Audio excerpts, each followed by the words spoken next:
तो good morning. आज हम लोग शुरू करेंगे लाभ और हानि के आधार पर कुछ प्रश्नों को हल करेंगे जो नवोदय विद्यालय के परीक्षा में पूछा जाता है। ऐसे प्रश्नों को अगर हम हल करेंगे तो इससे हमें अगर हम ऐसे प्रश्नों को हल करेंगे तो क्या होगा, ऐसे प्रश्न में से एक ही या दो प्रश्न पूछा जाएगा परीक्षा में जो कि तुम लोग उसको हल कर पाओगे।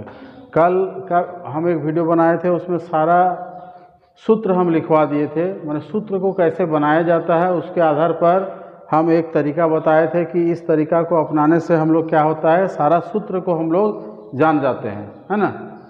ठीक है, कोई बात नहीं है, तुम लोग भी हम जब पूछेंगे तो बात करना, इस कोई दिक्कत नहीं है।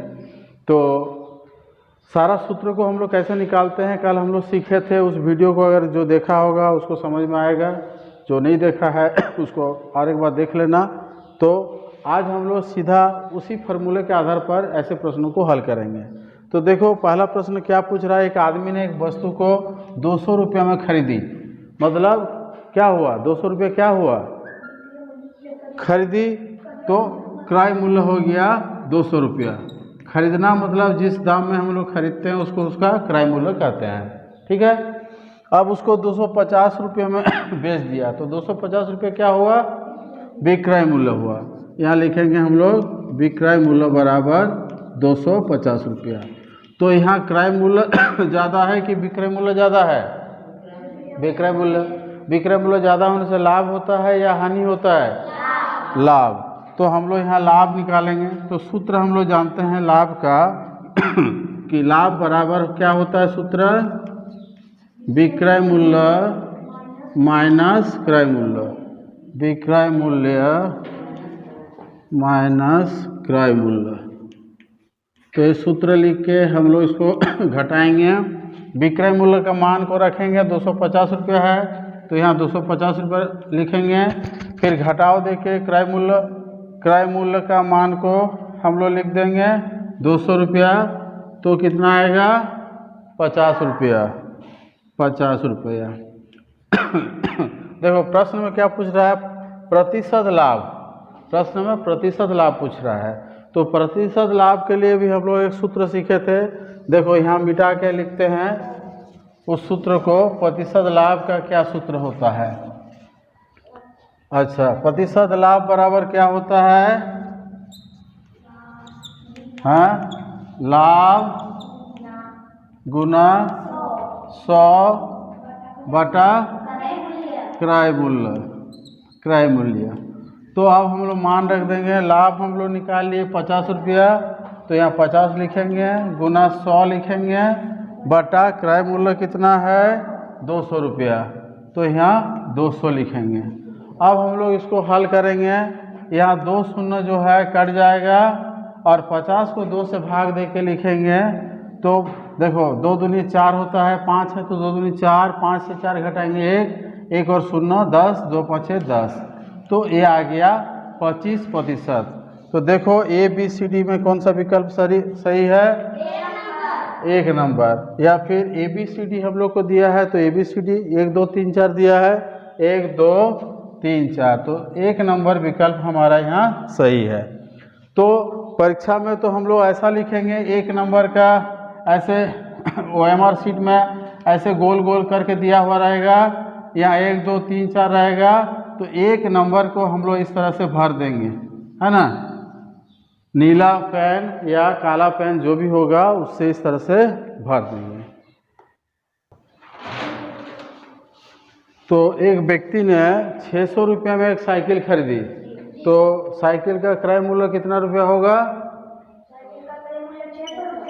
हाँ, तो साइकिल का हम यहाँ लिखेंगे क्रय मूल्य बराबर 600 रुपया, और उसको 575 रुपया में बेच दिया, तो साइकिल का विक्रय मूल्य कितना हो गया, हाँ, 575 में बेच दिया। तो 600 में खरीदा था और 575 में बेच दिया, तो उसको लाभ होगा कि हानि होगा, हानि होगा। तो हानि का सूत्र कैसे लिखेंगे, हानि बराबर विक्रय मूल्य, हाँ, विक्रय मूल्य माइनस क्रय मूल्य, माइनस क्रय मूल्य।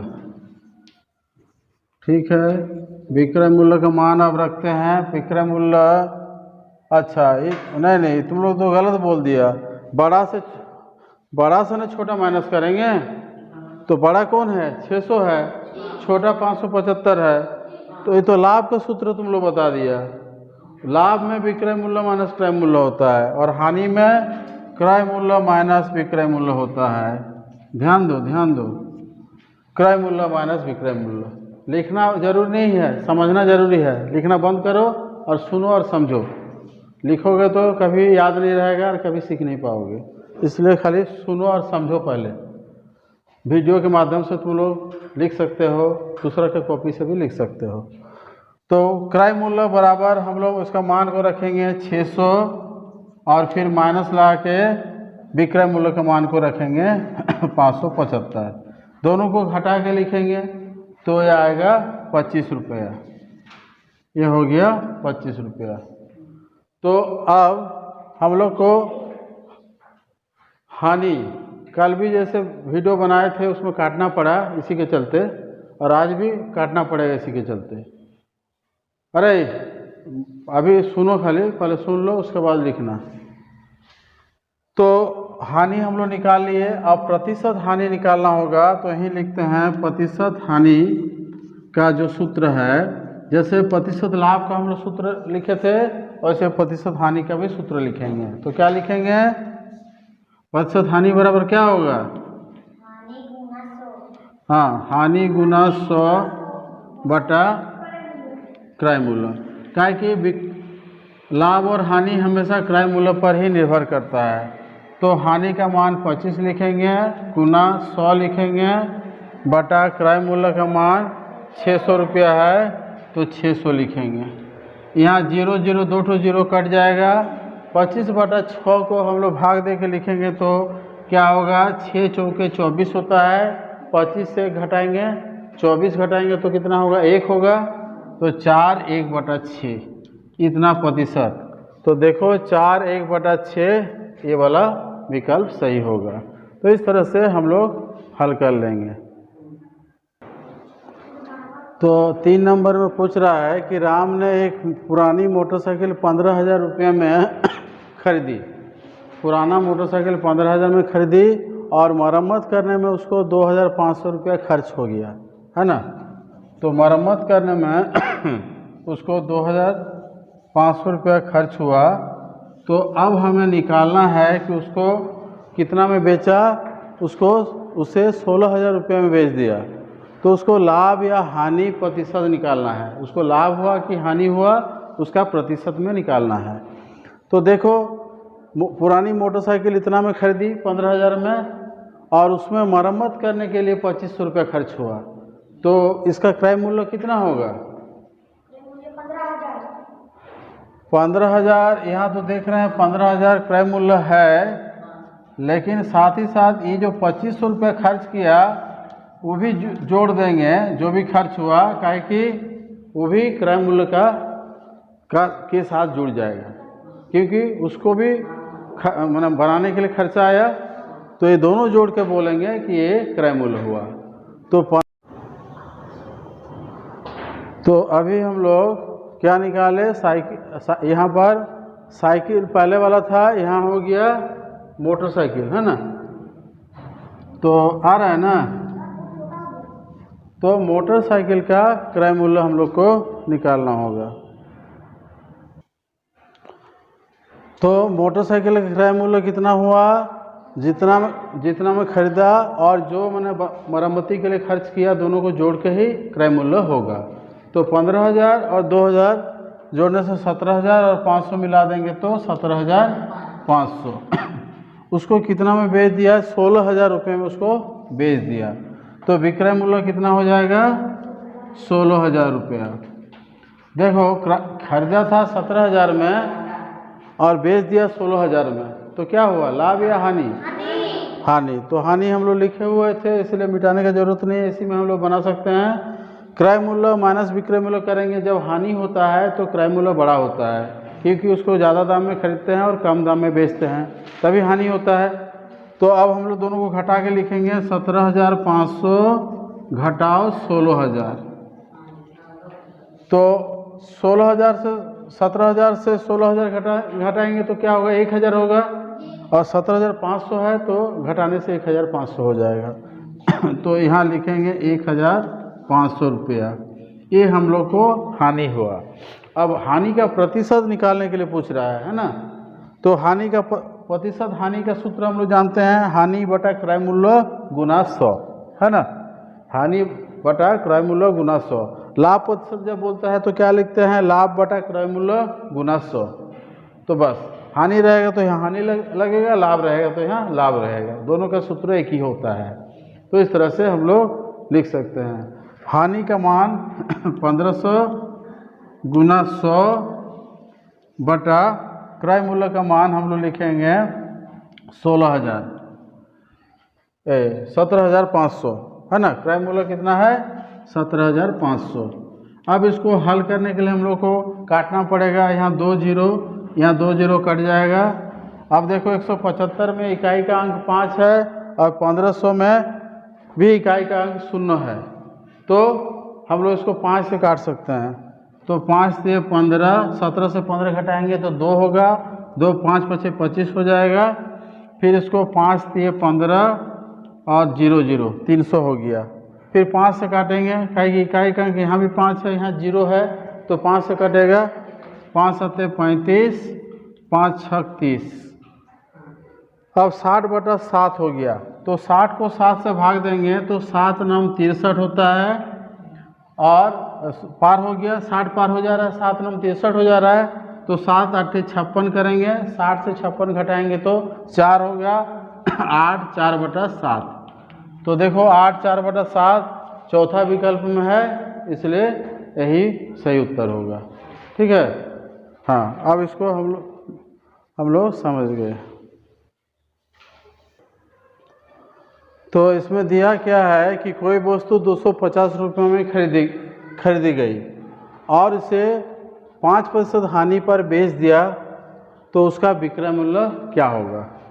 तो सबसे पहले हम लोग क्या लिखेंगे, क्रय मूल्य कितना है 250 रुपया, और 5% हानि का मान दिया है, हानि बराबर 5%, और हम लोग को निकालना क्या है, विक्रय मूल्य, है ना। तो विक्रय मूल्य, क्रय मूल्य और हानि प्रतिशत जब दिया रहता है तो उसके लिए एक सूत्र हम बताए थे, तो वो वाला सूत्र हम लोग लिख सकते हैं। विक्रय मूल्य बराबर क्या होता है, जो एक साथ जोड़ के हम लोग सूत्र बनाए थे उसी में बताया हुआ है। देखो उस सूत्र को देखो, निकालो और बोलो कौन सा सूत्र है। सूत्र लिखना है यहाँ, हम लोग कल ही पढ़े हैं कि क्रय मूल्य बराबर 100 गुना विक्रय मूल्य बटा 100 माइनस प्रतिशत हानि। लाभ रहने से प्रतिशत लाभ लिखते हैं, हानि रहने से प्रतिशत हानि लिखेंगे। ये वाला सूत्र से बनेगा, काहे कि क्रय मूल्य दिया हुआ है, हानि का प्रतिशत भी दिया हुआ है, हम लोग को विक्रय मूल्य निकालना है। तो देखो क्रय मूल्य के जगह पर हम रख देंगे 250 बराबर 100 गुना विक्रय मूल्य, यहाँ बी मूल लिख देते हैं शॉर्ट फॉर्म में, बटा 100 माइनस हानि प्रतिशत 5 है, तो यहाँ लिखेंगे 5। तो इसको थोड़ा हल कर देंगे, तो यहाँ लिखेंगे 100 गुना विक्रय मूल्य यानी बी मूल शॉर्ट फॉर्म में, बटा 100 से 5 घटाएंगे तो कितना होगा, 9 5 होगा 95। तो अब हम लोग इसको काटेंगे। देखो ये और ये दोनों को देखना है और काटना है। यहाँ एक शून्य ऐसे काट सकते हैं, एक शून्य ऊपर नीचे करके काटते हैं जैसे, तो ऐसा काट सकते हैं। और यहाँ 25 और 10 को काटेंगे तो 5 5 25 यहाँ काटेंगे, और 5 दूनी 10, इस तरह से ऊपर ऊपर काट सकते हैं, बराबर का चिन्ह रहने से ऊपर ऊपर काट सकते हैं।